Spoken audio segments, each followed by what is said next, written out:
Zee TV news కి స్వాగతం. నా పేరు రబాగడ్ రెడ్డి. ముందుగా ముఖ్యాంశాలు చూద్దాం.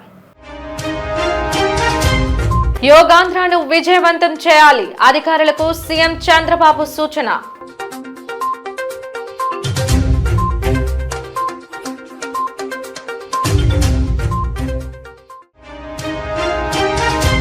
రికార్డు స్థాయిలో అప్పన్న హుండీ ఆదాయం 3.21 కోట్ల రూపాయలు వచ్చినట్టు నిర్ధారించిన ఆలయ అధికారులు.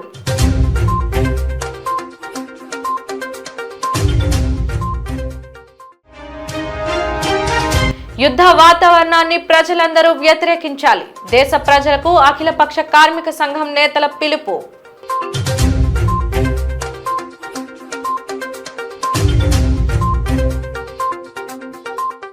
ఈ నెల 21వ తేదీన విశాఖలో తలపెట్టిన అంతర్జాతీయ యోగా దినోత్సవాన్ని విజయవంతం చేయాలని సీఎం చంద్రబాబు నాయుడు అధికారులకు సూచించారు. ప్రధాని నరేంద్ర మోదీ పాల్గొనే ఈ కార్యక్రమ ఏర్పాట్లను పర్యవేక్షించేందుకు విశాఖ వచ్చిన సీఎం చంద్రబాబు ఆర్కే బీచ్ నుంచి రుషికొండ సమీపంలోని గీతం యూనివర్సిటీ వరకు క్షేత్రస్థాయి పరిశీలన చేశారు. ఏయూ కన్వెన్షన్ హాల్లో ప్రజాప్రతినిధులు అధికారులతో అత్యున్నత స్థాయి సమీక్ష నిర్వహించారు. అంతర్జాతీయ యోగా డే కార్యక్రమానికి సంబంధించిన ఏర్పాట్లను ఏ విధంగా చేస్తున్నారనే అంశంపై అధికారుల నుంచి సమాచారం తీసుకున్నారు. ఈ కార్యక్రమాన్ని విజయవంతం చేసేందుకు ప్రజా ప్రతినిధులు అధికారుల నుంచి సూచనలు తీసుకున్నారు. యోగా డేను ప్రపంచ రికార్డు సాధించేలా నిర్వహించేందుకు అవసరమైన అంశాలపై దిశానిర్దేశం చేశారు. సీఎం చంద్రబాబు మాట్లాడుతూ ఇంటర్నేషనల్ యోగా డే డిక్లరేషన్ చేద్దామని, యోగా అనేది నిత్య జీవితంలో భాగంగా మారేలా కృషి చేద్దామని పిలుపునిచ్చారు. విశాఖలో చారిత్రక వేడుకకు నాంది పలుకుతున్నామని, రాష్ట్ర వ్యాప్తంగా 2 కోట్ల మంది వరకు యోగా డేలో పాల్గొంటారని అంచనా వేస్తున్నామన్నారు. 5 లక్షల మందితో యోగా చేయడానికి విశాఖ వేదిక అయిందని, ఆర్కే బీచ్ నుంచి భోగపురం వరకు యోగా డే నిర్వహణకు అనువైన ప్రాంతం ఉందని తెలిపారు. అంతర్జాతీయ యోగా డే కార్యక్రమానికి పెద్ద ఎత్తున ప్రజలు హాజరవుతున్నందున ట్రాఫిక్ కు అంతరాయం లేకుండా, సామాన్య ప్రజల రాకపోకలకు ఇబ్బందులు లేకుండా ప్రత్యామ్నాయ ఏర్పాట్లు చేసుకోవాలని సీఎం ఆదేశించారు. ప్రధాని సహా ముఖ్యులు పాల్గొంటున్న నేపథ్యంలో భద్రతా పరంగా చేసిన ఏర్పాట్లను అధికారులు సీఎంకు వివరించారు. లేకపోతే ఇండస్ట్రీ కావచ్చు, అకాడమిక్ ఇన్స్టిట్యూషన్స్ కావచ్చు, లేకపోతే రైతులు కావచ్చు, కూలీలు కావచ్చు, నరేగా కూలీలు కావచ్చు, డాక్రా సంఘాలు కావచ్చు, అందరూ కూడా ఇందులో భాగస్వాములు కావాలి. ఇంకొక పక్కన మహిళలు లేకపోతే మేల్ ఫిమేల్ అనే వ్యత్యాసం లేకుండా అందరూ కూడా భాగస్వాములు కావాలి. 9వ తరగతి పైన చదివే ప్రతి ఒక్కరు కూడా యోగా ప్రాక్టీస్ చేసే అలవాటు నేర్చుకోవాలి. అందుకని ఇంకొక పక్కన మీరు చూస్తే all ages, all cost, all religions, ఇది అన్ని రిలీజియన్స్ కూడా హెల్త్కు సంబంధించిన విషయం. దీంట్లో అందరూ కూడా అపీల్ చేస్తున్నా, ఇది మనందరి వే ఆఫ్ లైఫ్ కావాల్సిన అవసరం ఉంది. దీనికి కూడా మీరు ముందుకు రావాల్సిందిగా అందరినీ కోరుతున్నా. ఉదయం నుంచి నేను ఒక్కసారి ఒక రౌండ్ పోయి వచ్చాను. ఎక్కడెక్కడ చేస్తామని చూసాం. ఎందుకంటే ఇది ఏదో వర్షం పడింది ఇన్వెటబుల్ అని కాకుండా, అందుకే అన్ని ప్రికాషన్స్ తీసుకున్నాం. స్కీమ్ ఏ 3 లక్షల మందికి 3 లక్షల ప్లస్ ఎంతమంది వచ్చినా అంతమందికి మొత్తం, అంటే ఇవన్నీ కూడా ఇయర్ మార్క్డ్. ఈ 1 మంత్లో ప్రాక్టీస్ చేసిన వాళ్ళు, లేకుంటే కొన్ని రోజులు ప్రాక్టీస్ చేసిన వాళ్ళు రేపు ఈ ఈవెంట్లో భాగస్వాములు అవుతున్నారు. ఒక దగ్గర 34 బ్యారికేడ్స్ తయారు చేశారు. క్లియర్ కట్గా మ్యాపింగ్ తయారు చేశారు. ఒక్కొక్క బ్యారికేడ్లో 1000 మంది ఉంటారు. దానికి కావలసినటువంటి మనుషులు కూడా పెట్టాం. వాలంటీర్స్ని, కోచ్ని, ఎక్కడికక్కడ కండక్ట్ చేసే అవసరమైతే ఎమర్జెన్సీ డాక్టర్స్ని, అదే మరిగా ప్రతి ఒక్క దానికి దగ్గర 1000 మందికి ఒక టాయిలెట్, ఇలాంటివి అనేకగా ఏమేమి ఉన్నాయో 100 మందికి ఒక టాయిలెట్, నాట్ 1000 మంది, 100 మందికి ఒక టాయిలెట్, ఇలాంటివి ఏం కావాలనో అవన్నీ పెట్టాం. అవన్నీ పెట్టి మొత్తం ఎవరెవరు వస్తారో ముందుగానే వాళ్ళందరికీ ఏ విధంగా కావాలి, వెహికల్స్ అరేంజ్ చేసే వాళ్ళు ఉంటే వాళ్ళకు కూడా క్లారిటీ ఇచ్చాం. ఎన్ని గంటలకు బయలుదేరాలి, ఎన్ని గంటలకు రావాలి, అవన్నీ కూడా ఇక్కడ ఈ ప్లేస్ వరకు రాష్ట్రమంతా చేసేవాళ్ళు వాళ్ళు చేస్తారు. పార్వతీపురం మన్యం జిల్లా సాలూరు పట్టణంలో ఖాతాదారులతో బ్యాంకులు కిటకిటలాడుతున్నాయి. కూటమి ప్రభుత్వం విడుదల చేసిన తల్లికి వందనం డబ్బుల కోసం బ్యాంకులు తెరిచే సమయానికి ముందే తల్లులు బారులు తీరారు. బ్యాంకులు డబ్బులు విత్డ్రా చేయడానికి కొంతమంది అకౌంట్లో డబ్బులు పడ్డాయో లేదో చెక్ చేసుకోవడానికి కొంతమంది బ్యాంకుల వద్ద వేచి చూస్తున్నారు.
విజయనగరం జిల్లా బొబ్బిలిలో ఎమ్మెల్యే బేబీ నాయన విలేకరుల సమావేశం ఏర్పాటు చేశారు.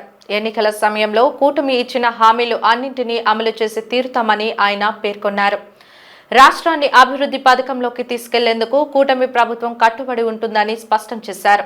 ఎన్నికల సమయంలో ప్రజలకు ఇచ్చిన హామీలను వచ్చే 4 సంవత్సరాల్లో పూర్తిగా నెరవేర్చుతామని, సూపర్ 6 హామీలతో పాటు అన్ని హామీలను సక్రమంగా అమలు చేస్తామని చెప్పారు.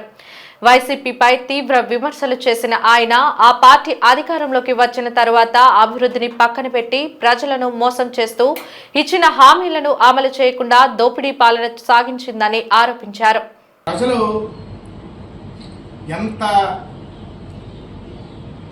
ఈ ప్రభుత్వం మీద చూపిస్తున్నటువంటి అభిమానం నిజంగా ఇవాళ చంద్రబాబు నాయుడు గారి మీద ప్రభుత్వం మీద ఏదో మోసం అని, మాట తప్పారని, వంచన చేశారని తప్పుడు ఆరోపణలు చేస్తున్నారు. మీరు ఏ రోజైతే ఒక దేవాలయం లాంటి ప్రజావేదికని కూల్చారు, 2014-19 మధ్యలో కొన్ని లక్షలాది కుటుంబాలకి అన్నం పెట్టి సమస్యలు పరిష్కరించిన వేదిక ఈ రాష్ట్ర ప్రజలకి, దాన్ని మీరు కూల్చారో ఆ రోజే మీకు కౌంట్ డౌన్ స్టార్ట్ అయింది. తల్లికి వందనం రూపంలో 67 లక్షల మందికి ఖాతాల్లో జమ చేయడం జరిగింది. అంటే ఇంచుమించు 25 లక్షల మందికి దాటి ఎక్స్ట్రా మేము ఇవ్వడం జరిగింది. ఇవి కాక మీలాగా తూతూ మంత్రంగా పథకాలు ఇచ్చి చేతులు దులుపుకోవడం ఈ ప్రభుత్వానికి అలవాట్లేదు. 26 వరకు కూడా టైం ఇచ్చింది. ఎవరైతే అర్హులు ఉన్నారో ఒకవేళ ఎక్కడైనా సాంకేతిక లోపంతో కానీ ఇతర పొరపాట్లతో కానీ ఇంత పెద్ద స్కేల్లో మరి ఒక పథకం అమలు చేసినప్పుడు చిన్న పొరపాట్లు ఉండొచ్చు. వారికి కూడా ఛాన్స్ ఇస్తూ 26వ తారీఖు వరకు కూడాను టైం ఇవ్వడం జరిగింది. విశాఖలో ప్రధాని నరేంద్ర మోదీ ముఖ్య అతిథిగా పాల్గొంటున్న అంతర్జాతీయ యోగా దినోత్సవ కార్యక్రమం ప్రపంచ చరిత్రలో నిలుస్తోందని తణుకు శాసనసభ్యుడు గాజువాక నియోజకవర్గ పార్టీ పరిశీలకుడు ఆరిమిల్లి రాధాకృష్ణ తెలిపారు. పాత గాజువాక తదేపా కార్యాలయంలో సమన్వయకర్త ప్రసాదుల శ్రీనివాసరావు ఆధ్వర్యంలో ఏర్పాటు చేసిన విలేకరుల సమావేశంలో రాధాకృష్ణ మాట్లాడారు. మోదీ పిలుపుతో కూటమి ప్రభుత్వం ఈ కార్యక్రమాన్ని ప్రతిష్టాత్మకంగా తీసుకుందని చెప్పారు. దేశ ప్రజలు సంపూర్ణ ఆరోగ్యంతో ఉండాలని, అందుకు యోగా సాధన ఎంతైనా అవసరమని అనేక సందర్భాల్లో మోదీ పేర్కొన్న విషయాన్ని ఆయన గుర్తు చేశారు. ప్రస్తుత వాతావరణ పరిస్థితుల దృష్ట్యా ప్రతి ఒక్కరూ ఆరోగ్యంపై దృష్టి పెట్టాలని సూచించారు. నిరంతర యోగ సాధనకు ఆయుష్ను పెంచుతుందని అన్నారు. 21న జరిగే కార్యక్రమానికి నియోజకవర్గం నుంచి పెద్ద సంఖ్యలో జన సమీకరణ చేయాలన్నారు. కార్యక్రమంలో కార్పొరేటర్లు పల్లా శ్రీనివాసరావు, గంధం శ్రీనివాసరావు, బొండా జగన్, బొడ్డు నరసింహపాత్రుడు, రాజాన రామారావు, విల్లా రామ్మోహన్ కుమార్, నాగేశ్వరరావు తదితరులు పాల్గొన్నారు. యోగా దినోత్సవాన్ని అఫీషియల్గా కూడా ప్రకటించడం జరిగింది. దానికి అనుగుణంగా 11వ సారి మన ఆంధ్రప్రదేశ్లో వైజాగ్ వేదికగా యోగాంధ్ర కార్యక్రమాన్ని గౌరవ ముఖ్యమంత్రి వర్యులు చంద్రబాబు నాయుడు గారు, ఉప ముఖ్యమంత్రి వర్యులు పవన్ కళ్యాణ్ గారు, నరేంద్ర మోడీ గారి నాయకత్వంలో ఇక్కడ నిర్వహించడానికి అన్ని సన్నాహక ఏర్పాట్లు కూడా చేయడం జరుగుతుంది. ముఖ్యంగా ప్రధానమంత్రి మోడీ గారు పాల్గొంటున్నటువంటి ఈ యోగాంధ్ర కార్యక్రమాన్ని ఆంధ్రప్రదేశ్ ప్రభుత్వం ప్రతిష్టాత్మకంగా చేపట్టడంతో పాటుగా ప్రజలందరిలోనూ కూడా యోగా పట్ల ఒక అవగాహన కల్పించే విధంగా యోగాని ప్రతి ఒక్కరి జీవిత భాగస్వామిగా చేసుకునే విధంగా యోగా ద్వారా ఆరోగ్య ఆంధ్రప్రదేశ్ని నిర్మించాలని, యోగా యొక్క ప్రాధాన్యతని ప్రపంచ దేశాలకు తెలిసే విధంగా ఈరోజు భారతదేశంలో ప్రాచీనమైనటువంటి యోగా ఎంతో మందికి ఆరోగ్యప్రదాయనిగా ఉంది.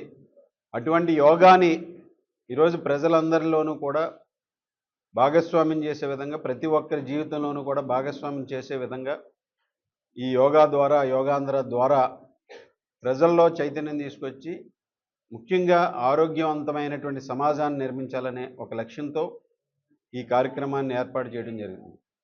ముఖ్యంగా యోగా ద్వారా మానసికంగాను అలాగే ఫిజికల్గాను కూడా ప్రతి ఒక్కరూ కూడా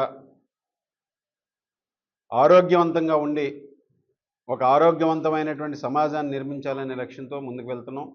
దానిలో భాగంగా ఈసారి ఈ అంతర్జాతీయ యోగా దినోత్సవాన్ని వైజాగ్ కేంద్రంగా 5 లక్షల మందితో నిర్వహించి గిన్నెస్ బుక్ వరల్డ్ రికార్డ్స్లో నమోదు చేయాలనే లక్ష్యంతో ఈరోజు కూటమి ప్రభుత్వం ముందుకు వెళ్తుంది.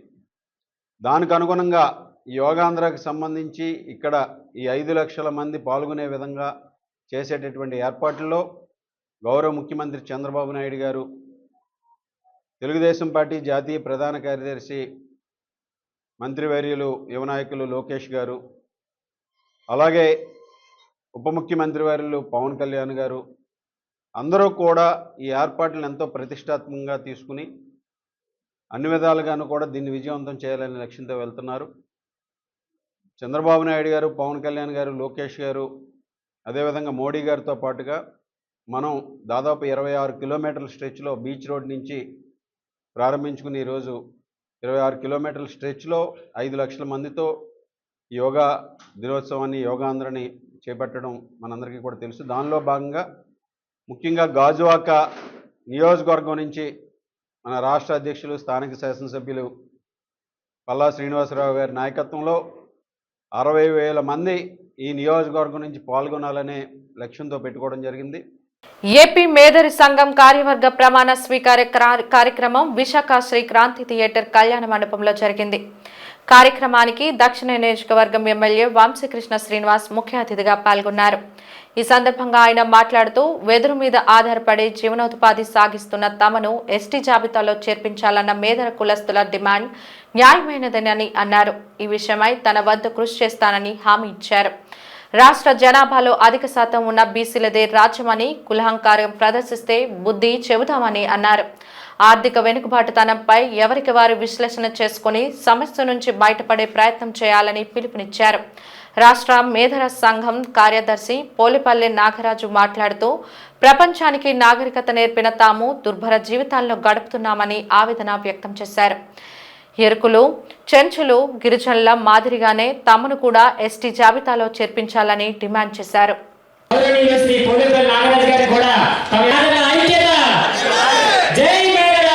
ఎస్టీలో చేర్చాలి అన్నది ఒక డిమాండ్ ఉంది మేజర్గా. మన రాష్ట్రంలో ఏదైతే ఎదురు మీద ఆధారపడి జీవనోపాధి సాగిస్తున్నటువంటి సామాజిక వర్గాలు కొన్ని ఎస్టీలో ఉన్నాయి. చెంచులు, ఎరుకుల కమ్యూనిటీలు ఎస్టీలో ఉన్నాయి. మేము కూడా అదే వృత్తి మీద ఉన్నాం కాబట్టి మమ్మల్ని కూడా ఎస్టీలో చేర్చమనే డిమాండ్ న్యాయమైన డిమాండ్ అది. నా వంతు కూడా నేను కృషి చేస్తాను 100%. అలాగే ఎదురు ఎక్కడన్నా తెచ్చుకుంటున్నప్పుడు కానీ లేకపోతే ఇంకేదన్నా ప్రాబ్లమ్స్ ఉంటే మా దృష్టి తీసుకొస్తే మేము సహకరిస్తాం. మన కులవృత్తి కాబట్టి దానికి మా వంతు సహాయం కూడా మేము అందిస్తాం. ఎప్పుడు ఏదైనా సమస్యలు ఉన్నా పెద్దలకు కానీ ఇక్కడ వృత్తి మీద నివసిస్తున్న వాళ్ళకి కానీ, ముఖ్యంగా మా అన్న నియోజకవర్గంలోని ఈ పక్కనే ఉంది, మేదర వీధి ఉంది ఏకంగా. సో మేజర్గా అక్కడే ఉంటారు ఎక్కువ. వాళ్ళకి కానీ ఎక్కడైనా ఏదైనా ప్రాబ్లం ఉంటే ఖచ్చితంగా మనస్ఫూర్తిగా సహకరిస్తామని తెలియజేస్తా ఉన్నా. మన సామాజిక వర్గానికి ఏదైనా ఎక్కడైనా ప్రాబ్లం ఉన్నా, లేకపోతే ఇప్పుడు ఎవరో పెద్దలు మాట్లాడుతూ ఇంకా కొంచెం కులహంకారంతో కులం మీద దూషిస్తాను, అలాంటివి ఏమన్నా ఉంటే మా దృష్టికి తీసుకురండి, తోలు తీస్తాను ఎవరినైనా. ఇప్పుడు ఆ రోజులు పోయాయి, ఇంకా ఆ రోజులు లేవు. ఇప్పుడు మనదే రాజ్యం, బీసీలు ఎక్కువ మంది ఉన్నాం, మన అందరం ఏకదాటి మీద ఉండాలి. ఎస్ఎస్బీ అందరూ కూడా, ఎవరు కూడా కులంకారంతో వ్యవహరిస్తే ఎవరు తగ్గే పరిస్థితి లేదు, తగ్గాల్సిన అవసరం కూడా మనకు లేదు. మనం ఎవరి మీద ఆధారపడి బతకట్లేదు, మన కష్టం మీద మనం ఉన్నాం కాబట్టి. ఆ రోజులు పోయాయి, ఇప్పుడు ఆ రోజులు లేవు. సో మీరు అందరూ కూడా హ్యాపీగా ఉండొచ్చు. అలాంటిది ఎక్కడైనా జరిగినా మా దృష్టికి తీసుకురండి. మహేంద్ర మేదర కులస్తులు అటవీ ప్రాంతాల్లో ఎరుకుల, చెంచుల, గిరిజనులతో సమానంగా వెదురు వృత్తులపై ఆధారపడుతూ మేము జీవన విధానాన్ని అవలంబిస్తున్నాము. అదేవిధంగా ప్రపంచ దేశాలకు నాగరికత నేర్పిన మా మేదర కులము ఈరోజు ఎంతో దుర్భరమైన పరిస్థితుల్లో ఏర్పాటు జరిగింది. ఆ రోజు కుటీరాలు వేసుకోవాలన్నా, నివాసాలు ఏర్పరచుకోవాలన్నా కూడా మా వెదురు వృత్తుల మీదే నివాసాలు ఏర్పరచుకున్నాయి. ఈ పొద్దు తల్లి గర్భంలో నుంచి బయటికి వచ్చినప్పటి నుంచి పాడి ఎక్కేంత వరకు అనుబంధాలు ఉన్నటువంటి మా మేదర కులము మేము అడగంటిపోతున్నాము. మా కుల వృత్తులు కనుమరుగైపోతున్నాయి. మా జీవితాలు దుర్బలమైన జీవితాలు అవలంబిస్తున్నాం. అటవీ ప్రాంతాల్లో అయితే ఎరుకుల, చెంచుల, గిరిజనులు మాత్రము వాళ్ళు ఎస్టీగా కొనసాగుతూ వాళ్ళు రాజయోగాలు అనుభవిస్తున్నారు. మేము బీసీఏగా కొనసాగుతూ మేము అడవి ప్రాంతంలో జీవిస్తున్నాము. అదేవిధంగా నగర ప్రాంతాల్లో అయితే మురికి కాలువల పక్కన నివాసాలు ఏర్పరచుకొని దుర్భరమైన జీవితాలు అవలంబిస్తున్నాము. ఒకవేళ చదివిన రిజర్వేషన్ సౌకర్యాలు లేక వెనుకబడిపోతున్నాము. ఈ విధంగా మేము 47 సంవత్సరాల నుంచి కూడా సుమారుగా మా పెద్దల దగ్గర నుంచి గల్లీ నాయకుల దగ్గర నుంచి ఢిల్లీ నాయకుల వరకు మేము ఎన్నో మెమరాండాలు ఇచ్చినప్పటికీ మా మెమరాండాలు చెత్తకుప్పలకే పరిమితమైనవి తప్ప మాకు ఎలాంటి న్యాయం జరగలేదని కూడా మేము సభాముఖంగా ఎమ్మెల్యే గారికి కూడా తెలియజేశాము. వరాహ లక్ష్మీ నరసింహస్వామికి గడిచిన 31 రోజుల్లో హుండీల ద్వారా రికార్డు స్థాయిలో సుమారు 3.21 కోట్లకు పైగా ఆదాయం సమకూరింది. దేవస్థానం కార్యనిర్వహణాధికారి వేండ్ర త్రినాథరావు పర్యవేక్షణలో సింహగిరిపై పరకామణిలో హుండీల లెక్కింపు చేపట్టారు. నగదు రూపంలో 3,20,38,717 రూపాయలు లభించినట్టు అధికారులు వెల్లడించారు. హుండీల ద్వారా ఇంత పెద్ద మొత్తం లభించడం దేవాలయ చరిత్రలోనే ఇదే తొలిసారి అని తెలిపారు. నగదుతో పాటు 203 గ్రాముల బంగారం, 18.25 కిలోల వెండి, 231 US డాలర్లు, 185 థిరమ్స్, కెనడాకు చెందిన $15, సింగపూర్కు $12, సౌదీ, ఓమన్, శ్రీలంక, మలేషియా, టర్కీ తదితర దేశాల కరెన్సీలు కూడా అప్పన్న ఖజానాకు సమకూరింది. హుండీల లెక్కింపులో దేవస్థానం వివిధ భాగాలకు చెందిన ఏఈఓలు, పర్యవేక్షణ అధికారులు, పలు స్వచ్ఛంద సంస్థల సేవా కార్యకర్తలు పాల్గొన్నారు. ఆనవాయితీ లేక ఒరిస్సా నుంచి దాసుడు గారు అనేవారు కూడా చందనేతన తర్వాత ఇక్కడికి వచ్చి ఒక 2 months వరకు ఇక్కడ బస చేయడం జరుగుతుంది. వారు వచ్చిన సందర్భంగా ఒరిస్సా నుంచి పెద్ద సంఖ్యలో భక్తులు రావడం అన్నది ఆనవాయితీ. ఏది ఏమైనా ఈసారి మాత్రం తీసుకున్నట్టయితే ఉండి గణనీయంగా పెరిగిందండి. దగ్గర పర్ డే 10 లక్షల వరకు రావడం జరిగింది. ఎప్పుడు చూసినట్టయితే మనకి 7 నుంచి 8 లక్షల వరకు హైయెస్ట్ వచ్చేది. ఇప్పుడు నియర్లీ 10 లక్షల వరకు ఆదాయం రావడం జరిగింది.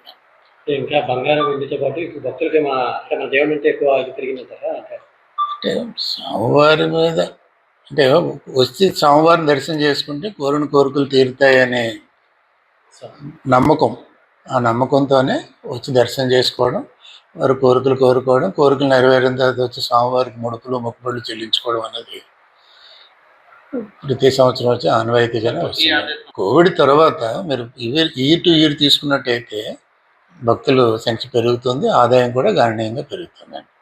11వ అంతర్జాతీయ యోగా దినోత్సవాన్ని పురస్కరించుకొని Anuradha auto Sheela Nagar petrol bunk యాజమాన్యం సిబ్బంది భారత పెట్రోలియం అధికారులు కలిసి రామకృష్ణ మిషన్ యోగా గురువు అనిల్ ఆధ్వర్యంలో వివిధ రకాల యోగాసనాలు వేసి సాధన చేశారు.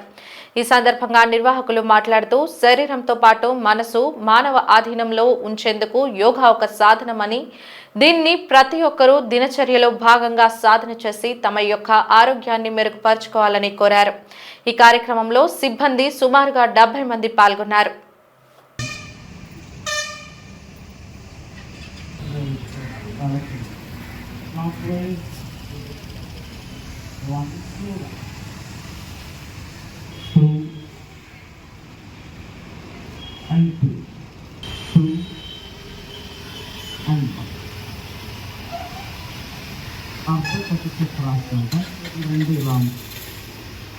శ్వాసను విడిచిపెట్టి కుడివైపుకి టర్న్ అవ్వండి.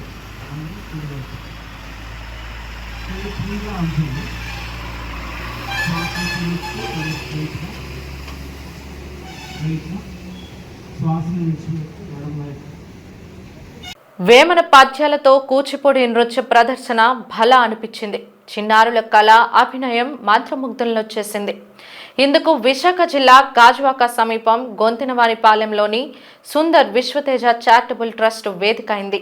2 నెలల పాటు వేమన పద్యాలతో కూచిపూడి శిక్షణ కార్యక్రమాన్ని నిర్వహించి అందులోని చిన్నారులకు ప్రశంసా పత్రాలను అందజేశారు.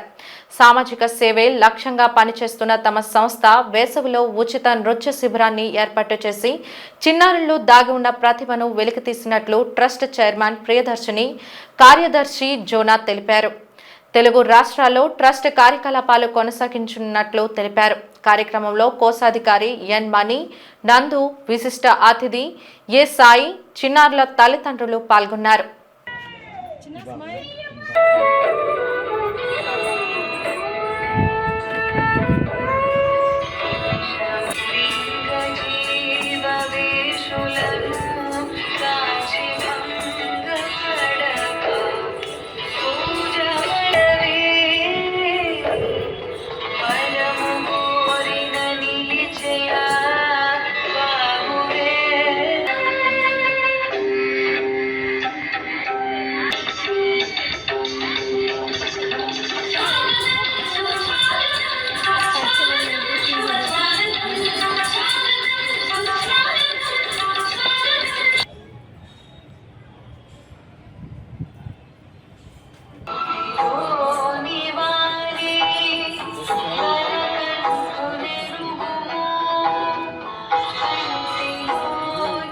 ఈ వేసవి సెలవులో ఒక ప్రోగ్రాం చేయాలని ఆలోచన కలిగి ఏం చేద్దామని చెప్పి మేడంకు ఒక చిన్న తలంపు వచ్చింది. వేమన పద్యాల మీద కూచిపూడి నాట్యాన్ని నేర్పించాలని ఎప్పటి నుంచో ఆమెకి తలంపు ఉంది. మరి టీచర్ కూడా మాకు దొరకటం చాలా సంతోషం. మరి ఆ టీచర్ గారు చాలా బాధ్యతగా ఈ పిల్లలందరినీ గ్యాదర్ చేసి ఆమె మరి ఎండైనా వర్షమైనా ఏదైనప్పటికీ ప్రతిరోజు చక్కగా క్లాసులు పెట్టారు. మరి దీని ద్వారా విశ్వసుందర చారిటబుల్ ట్రస్ట్ ఒక మతానికి కానీ కులానికి కానీ సంబంధం లేకుండా అందరినీ కలుపుకుని కొంతమందిని డెవలప్ చేయాలనే ఉద్దేశంతో ఈ విశ్వసుందర చారిటబుల్ ట్రస్ట్ నడిపిస్తున్నాము. ఇది ఆంధ్ర, తెలంగాణ, రాయలసీమ, తర్వాత చెన్నై ఇలా కొన్ని ప్రాంతాల్లో విస్తరించిపోతుంది. మేము రానున్న దినాల్లో ఒక ఆర్ఫన్ హోమ్ కూడా స్టార్ట్ చేయాలనే ఉద్దేశం కలిగి ఉన్నాం. మరి అంతేకాదు కొంతమంది రైతులకి వలలు కానీ మరి విత్తనాలు కానీ ఇలాంటి కొన్ని ఇవ్వటానికి ప్రిపేర్ చేస్తున్నాం దేవుడి చిత్తం అయితే. రానున్న దినాలలో ఈ విశ్వసుందర చారిటబుల్ ట్రస్ట్ ఇక్కడ మన సిటీలో ఎక్కడెక్కడైతే స్లమ్ ఏరియాలో ఉన్నాయో ప్రతి స్లమ్ ఏరియాలో రిహాబిలిటేషన్ సెంటర్స్ పెట్టి పిల్లలకి మంచి విద్య, చదువు, మరి ఫీడింగ్ అనేకమైన విషయాలలో వారికి హెల్ప్ చేయాలనే ఉద్దేశంతో ఉన్నాం. విజయనగరం జిల్లా గజపతి నగర మండలం పురిటిపెంట గ్రామానికి చెందిన గొర్లె ఆదినారాయణ మాస్టర్ పలువురికి ఆదర్శంగా నిలిచారు. ఎంకాం చదివిన గొర్లె ఆదినారాయణ ప్రభుత్వ ఉద్యోగాల కోసం ఆశించకుండా వాలంటరీ టీచర్గా సేవలు అందిస్తూ విద్యాభివృద్ధికి కృషి చేయడంతో పాటు పలువురు విద్యార్థులకు ఉద్యోగాలు వచ్చేందుకు సహాయ సహకారాలు అందించారు. అనేక పుస్తకాలు, పాటలు రాస్తూ సమాజంలో చైతన్యం తీసుకొచ్చేందుకు తన వంతు కృషి చేస్తున్నట్లు తెలిపారు. కరోనా సమయంలో ఉత్తమ సేవలు అందించిన వ్యక్తిగా అనేక ప్రశంసా పత్రాలను అందుకున్నారు. ఇటీవల ప్రభుత్వం చేపడుతున్న యోగాంధ్ర కార్యక్రమానికి ప్రజలు ఆకర్షితులయ్యే విధంగా పాటను రాసి యోగాపై ప్రజలకు అవగాహన కల్పించారు.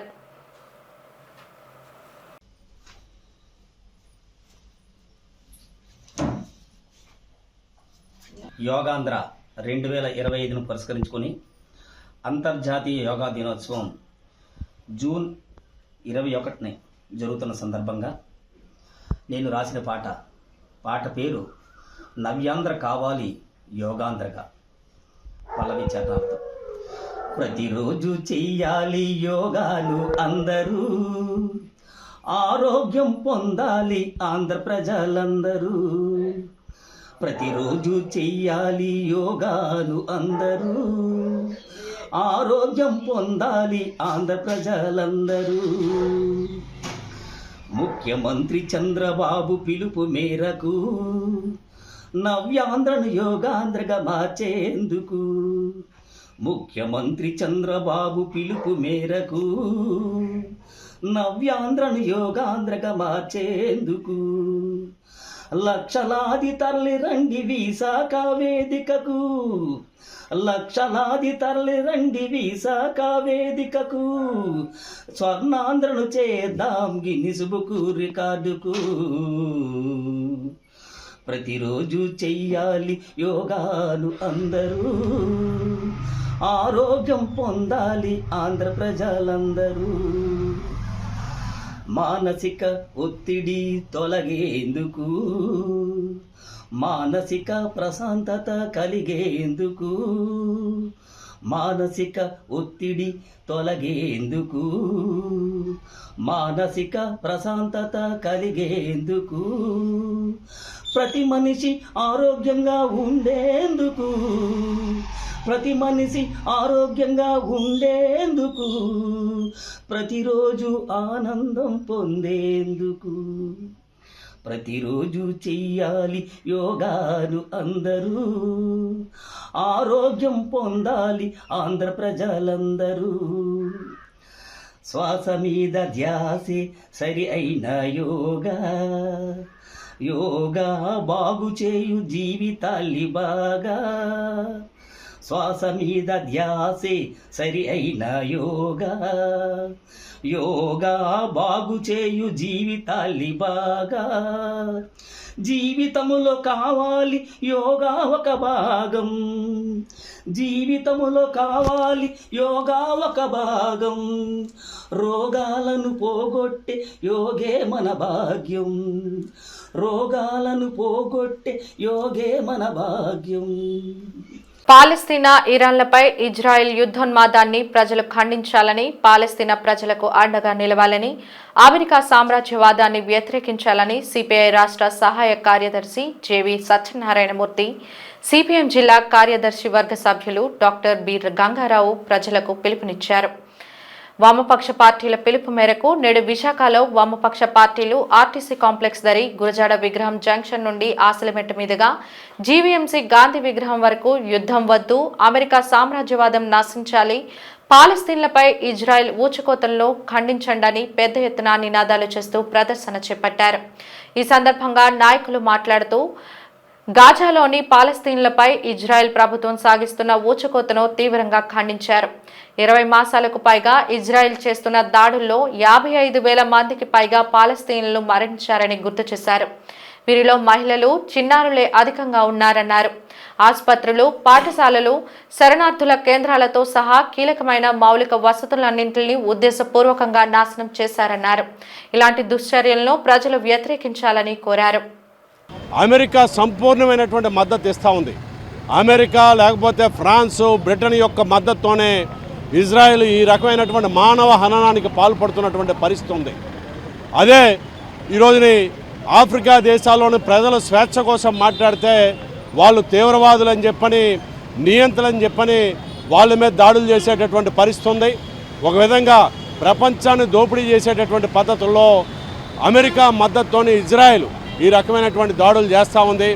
ఆఖరికి ఐక్యరాజ్య సమితి అక్కడ ఆహార పంపిణీ కేంద్రాల దగ్గర చేస్తున్నటువంటి వాళ్ళ మీద కూడా దాడులు చేసి ఒక పాలస్తీనా పౌరులనే కాదు, ఐక్యరాజ్య సమితి తరఫున వివిధ దేశాల యొక్క పౌరులు ఎవరైతే అక్కడ పనిచేస్తున్నారో వాళ్ళని కూడా చంపిన అమెరికా దాన్ని ఖండించకపోవడం అన్నది చాలా అన్యాయం. ఈ రోజుని ఐక్యరాజ్య సమితి లెక్కల ప్రకారం 57,000 మంది పాలస్తీనియల్ని ఇజ్రాయెల్ సైన్యం హతమార్చింది. అందులో ఎక్కువ మంది స్త్రీలు, పిల్లలు, వృద్ధులే ఉన్నారు. యుద్ధంతో వాళ్ళకేం సంబంధం లేదు.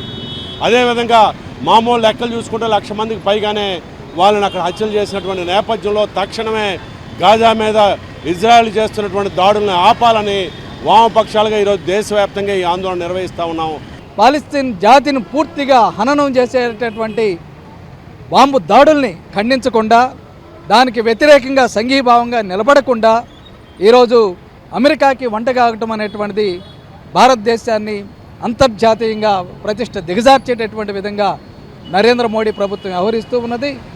అమెరికాకి లొంగిపోయి, అమెరికాకి జూనియర్ పార్ట్నర్గా మారిపోయి, పాకిస్తాన్కి స్వతంత్రం వచ్చిన దగ్గర నుంచి మనం ఉండేటటువంటి అలీన విధానం, పాకిస్తాన్కి అడుగడుగున మనం ఇచ్చేటటువంటి మద్దతు కానీ సంఘీభావం, దాని నుంచి విడనాడి అమెరికా యొక్క చర్యల్ని, అమెరికా యొక్క ఆదేశాలకు అనుగుణంగా ఇజ్రాయెల్ని బలపరిచేటటువంటి చర్యలు చేర్చుకోవటం అనేటువంటిది భారతదేశ విదేశాంగ విధానానికి గొడ్డలు పెట్టు, భారతదేశ ప్రజానీకానికి తీవ్రమైనటువంటి నష్టం చేస్తుంది. వార్తలు ముగించే ముందు ముఖ్యాంశాలు మరోసారి. యోగాంధ్రను విజయవంతం చేయాలి, అధికారులకు సీఎం చంద్రబాబు సూచన.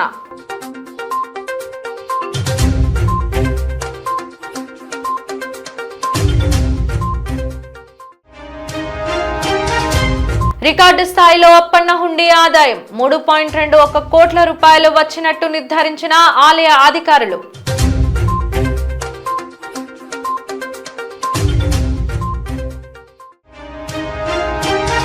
యుద్ధ వాతావరణాన్ని ప్రజలందరూ వ్యతిరేకించాలి, దేశ ప్రజలకు అఖిలపక్ష కార్మిక సంఘం నేతల పిలుపు.